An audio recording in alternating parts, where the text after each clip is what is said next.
Okie doke. Today we are going to teach you how to braise Wagyu beef. Wagyu beef. Okay. Exciting. We got a really nice looking chuck roast here. Got a little bone in. That's going to be nice for the braise. Going to put some flavor in there. Maybe some of this marrow is going to come out into the braise. So what is a braise, Chef Tyler?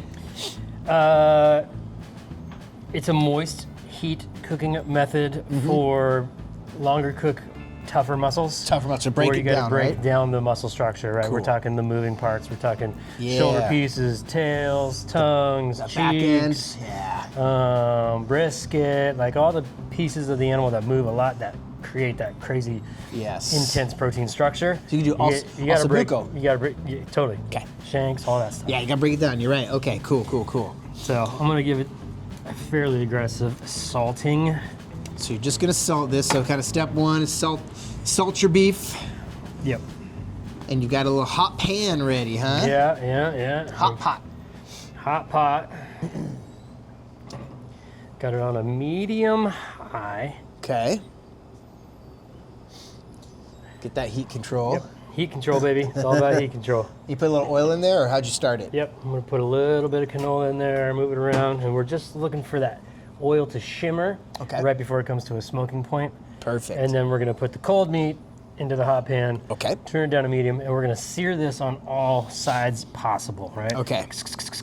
So when we do that, what we're doing is creating a crust, which is searing in all the juices. Yes. Right? Yeah. And the juices that do come out are gonna create a little crispy, crunchy, beefy yum yum on the bottom of the pot. Oh, right. And that's where we're gonna start to build our foundation of our sauce that Build we're your gonna sauce. braise in, right? Okay.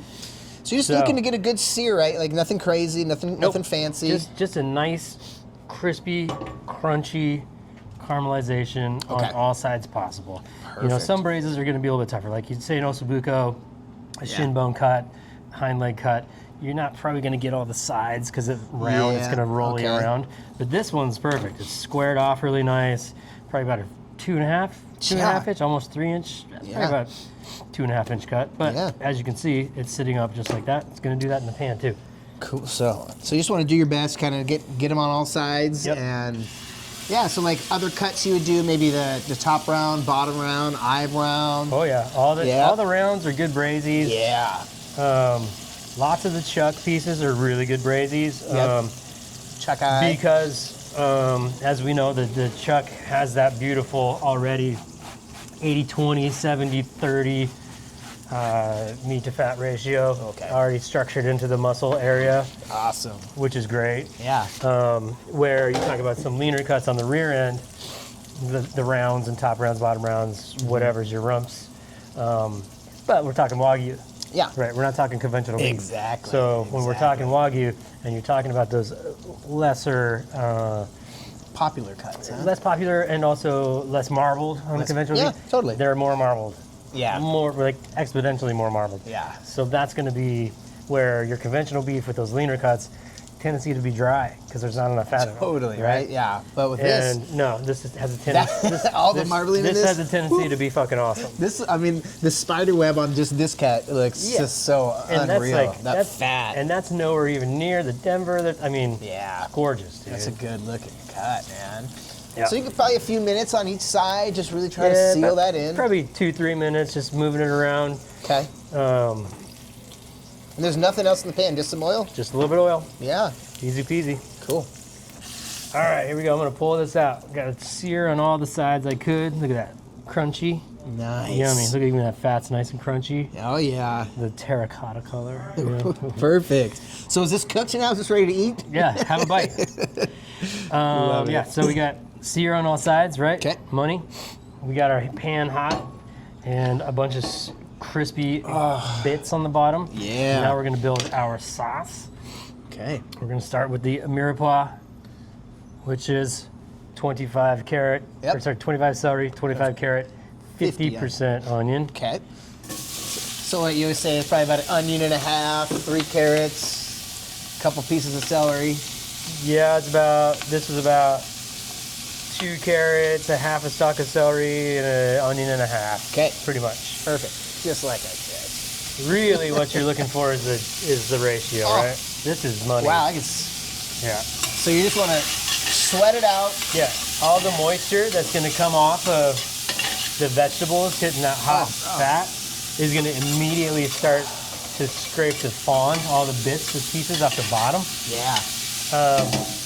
Now, a rule of thumb is the more you sweat or caramelize your mirepoix, the more cooked it's going to be in the braise, which is going to in turn make your braise liquid cloudier or thicker, depending on what you like. I'm a little bit more of a purist, so I just give it a teeny little saute just to sweat it a little bit, just to tenderize the veggies a scotch. Yeah. And then we're going to add our tomato paste. About how much of that tomato paste are you using? That is 2.5 tablespoons. So you could say 3 if you wanted. Okay. Okay, perfect. Now, what is tomato paste made out of? Concentrated tomatoes, right? Yep. Which means if you think about eating a tomato, it's sweet. When you concentrate that, there's a lot of sugar in tomato paste. So you want to keep this moving around because what's going to happen is those sugars are going to release out of the tomato paste and then start to re-caramelize to the pan, right? So we've already taken some of the fond off the bottom with the moisture from the veggies. Now we're adding tomato paste and we're going to reapply fond because the tomato paste is going to start to stick to the bottom of the pan. So we're building flavor. Building flavor. Building. Layer. Layer. Okay. Okay, so we get that caramelized, start to get a little, you got 2-3 minutes in the pan, starting to get some caramelized tomato bits to the bottom of the pan. Yep. I'm gonna throw some garlic cloves in there. Oh yeah. 2, 4, 6, 8, 10, 11, 12. 10-ish. Yep. I like garlic. You I like like the garlic. onions. Yeah. We'll move those guys around, keep this going. Just kind of keep it moving. I use a stainless steel spoon on a stainless steel pan. You can use a wood spoon if you want, but that way you can just scrape the bottoms off. Yeah. Okay, we got that going. Now we're going to deglaze with about 2 cups of lovely Cabernet Sauvignon of the Washington local. You gotta have a little local wine, huh? Yep. Hear that bubble? Yeah, I do. All right, so what does deglazing do? So deglazing is exactly what we just did with the moisture in the vegetables, and then we reapplied fond to the bottom of the pan with the tomato paste, so it's starting to get all sticky on the bottom again. Deglazing with the red wine is moisture, which is going to then take all the bits that you just built onto the bottom of the pan off again. Perfect. Right? It's gonna add a little flavor too, that wine flavor. All I'm looking for is a bubble all the way through. Right? It didn't take very long. Nope. And I'm on like a medium-high heat. I seared the beef on a high heat, turned it down to medium-high, just to get that caramelized on all sides. So we're not ripping hot by any means. We're kind of slow and steady, right? That's the way we do it. Okay. All right, at this point, I'm going to add, this is, what, 1.5 quarts of water, but I don't think I'm going to use it all. Okay. Really what we're doing here is making sure that the liquid in the pot covers the meat by half depth to 3/4. Okay. Not completely submerged. You don't want it submerged. Right? Okay. 3/4, you want to have your meat kind of poking out a little bit. Okay. So that's kind of the ratio that we're looking for as far as the depth in the pot. Yes. Okay.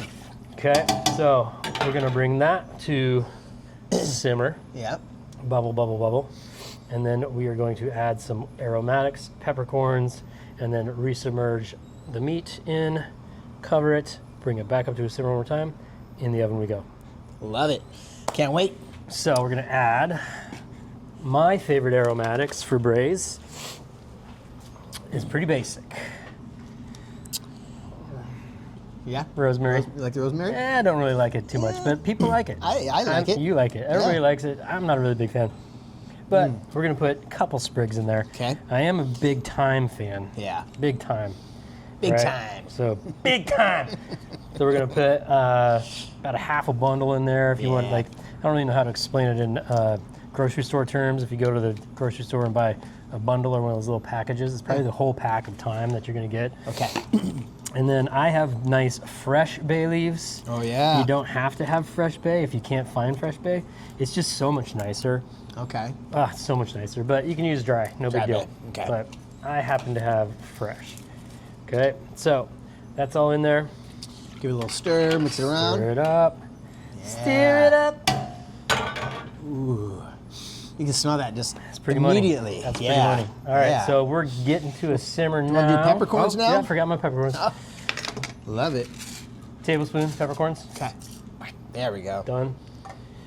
Don't forget. Now we're Don't ready. forget your peppercorns. Yep. Now we're ready. Now we're ready. We're going to we're at a simmer here, right? simmer. Perfect. And then we're going to return beef to pan. Uh-huh. And you like to move it around? I kind of like to move it around, just make sure that you don't have a ton of mirepoix sitting underneath it. Okay. Kind of get that one on the bottom of the pan. Yeah. And that's perfect right there, halfway up. So Yeah, that looks great. that was, what, 2.5 quarts of water and 2 cups of red wine. Okay. You can always add a little bit more if you don't You can add more water, right? Yeah. Yep, so bang, there you go. Cover it? That's it. Cover it in the oven. We're gonna go 350, 375, and we'll check it about every 2 hours. Yep. Tip, when you're checking, you're gonna pull this out, shut the oven door so you're not letting all the heat out of your oven. Yes. 2 towels, mitts, oven mitts, whatever you got, onto your burner, whatever. And when you open to check, Yes. you open this way because it's gonna be steaming like a, Yeah. and that steam burn is nasty. Yeah, so you don't So want that this steam way, burn. and then go. Perfect. And Good then you tip. check, right? Okay, also, braises are long cook, right? Yes. Depending on the size of the muscle and the structure of the muscle, whatever, these are low and slow and long cooks. Okay. So ideally, this is a 24-hour gig. Okay. Oh, You really? can do it in the morning and finish it at night if you really want to, if you kind of really plan your day about it. Yeah. But for me, I'm gonna put this in the evening and probably pull it out in the morning. Okay. Cool your braise in the Cool. liquid always. Always cool your meat in the liquid Yes, because yes, if you yes. pull it out, all the steam, you're gonna have dry meat. Okay.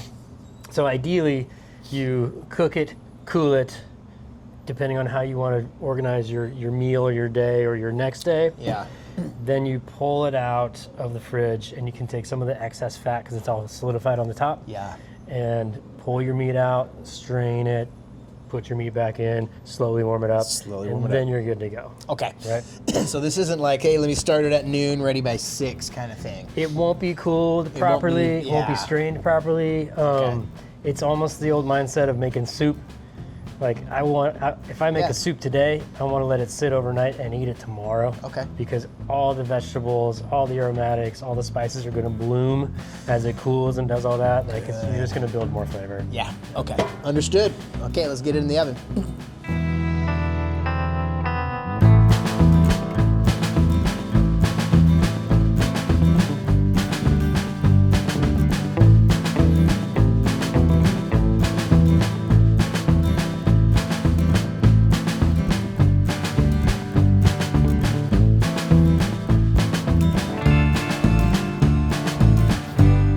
I just pulled cold meat out of braise. Okay, then we're gonna strain the jus, heat it up, and then we're gonna reheat said braise in the jus, and I'll show you how to plate it. All right, guys, I just pulled the meats out of the braise, and now we're gonna strain out all the mirepoix that was in there and all the aromatics and goodies. Okay, this is how we strain it. I'm straining it cold. You can strain it cold or hot, doesn't matter. If you strain it cold, then you won't burn yourself. All right, just a regular little china cap here. Give it a little rat-a-tat-tat. What could they use at home? Just to get this, any kind of strainer at home, little mesh strainer, noodle strainer, anything, just to get all the big chunks of mirepoix and stuff out of there. All right. All right, we're gonna discard that. You're gonna feed it to your pigs or your chickens if you got them. Okay, now we're gonna heat this braise up. Bring it to a simmer. And we're gonna put the meat back in the braise to get the meat nice and tender. or get it heated up all the way through, and then I'm gonna show you how to plate it. All right, so we just strained your braise here. Now what's the next step? Strain the braise, pulled out my cold meat. I'm gonna return the meat to the strained braise. Yep. And we're slowly gonna bring that meat up to temperature. And I'm gonna turn this one into ragu because it's gonna be phenomenal. Nice chuck roast ragu. You kidding me, dude? Full-blood chuck roast ragu, okay. Once it's up to temp, this meat should just automatically kind of shred in your hands. Yeah. And use spoons and tongs and things like that, unless you have molten lava fingers like I do. Which we don't. Right? Look at this. Oh. So usually it takes, we've warmed up this braise, obviously. Yeah. So it takes a little bit. 15, 20 minutes, just on a slow sim. Yeah. Get that nice and warm.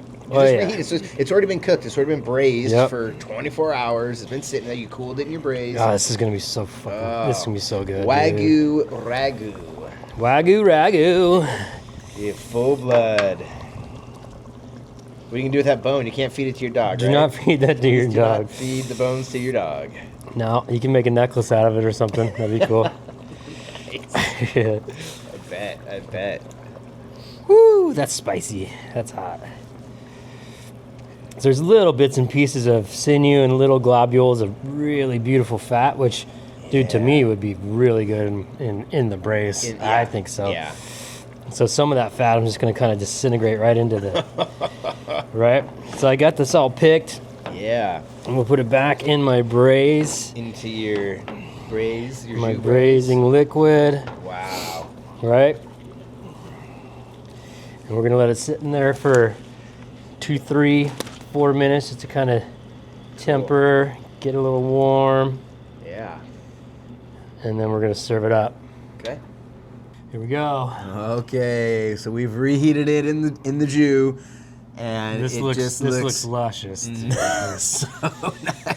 Oh my gosh. Look at that. This Wagyu ragu, full blood. You know, I'm going to tell you So to good. use this in like a pasta dish or like even on like a big slab of like garlic toast, kind of like shit on a shingle idea.